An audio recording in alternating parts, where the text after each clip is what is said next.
Cruz is dividing Republicans, even the Republicans in Texas who elected him. That's according to new data from a University of Texas Tribune poll. I am thrilled to have Evan Smith, the editor-in-chief of the Texas Tribune, which just celebrated its 5th anniversary, to talk about the poll. All right, Evan, I want to start on this number, which jumped out to me. Sure. 92% of Tea Party voters, people who identify with the Tea Party, said they have a favorable opinion of Ted Cruz.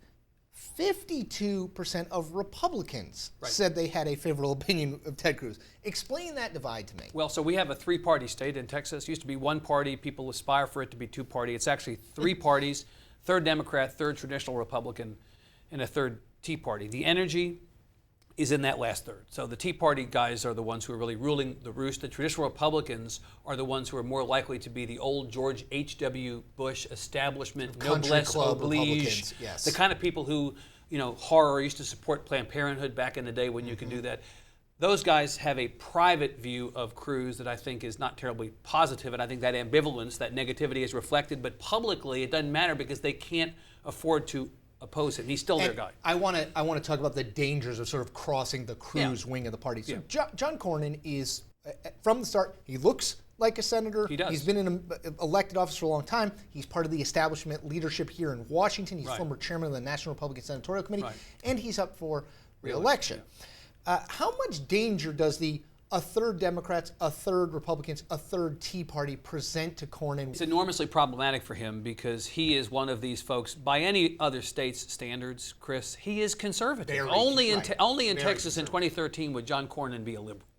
But he has not voted the way that the Tea Party wants him to on every single vote, and although he supported Ted Cruz mostly during the 21-hour talkathon, he voted to proceed with the legislation that ultimately ended the shutdown, and that was a no-no in the eyes of the Tea Party. They were mad at him before, thought he wasn't voting their way enough, wasn't sufficiently conservative. After that vote, they basically said, we're done with this guy. Now, Cornyn is lucky as well as smart. He's avoided having a serious challenger, but there may be one in the wings. David Barton, who is the former vice chair of the Texas Republican Party, a religious conservative who doesn't believe that separation of church and state was ever really in play. He doubts that it ever existed.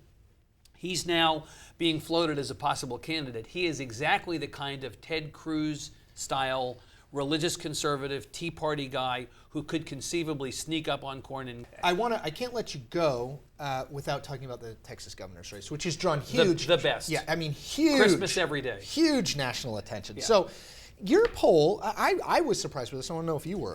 Showed Wendy Davis behind Greg Abbott, the expected Republican nominee, by only 5 points.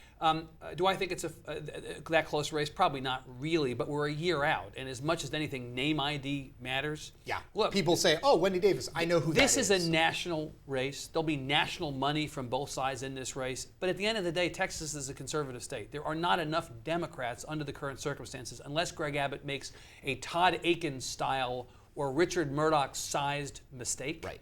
He can win this race simply by being Mr. Republican. The votes are there for a Republican. He's one of the most cautious politicians in Texas. The big complaint is he's not doing very many media interviews. He's not telling us what he actually thinks on issues. His campaign says in time. He is 10th Amendment before 10th Amendment was cool. If anything, he's a couple of clicks to the right of Rick Perry on some issues. People who think this is going to be Rick Perry's 5th term aren't necessarily wrong, except Abbott is probably more conservative.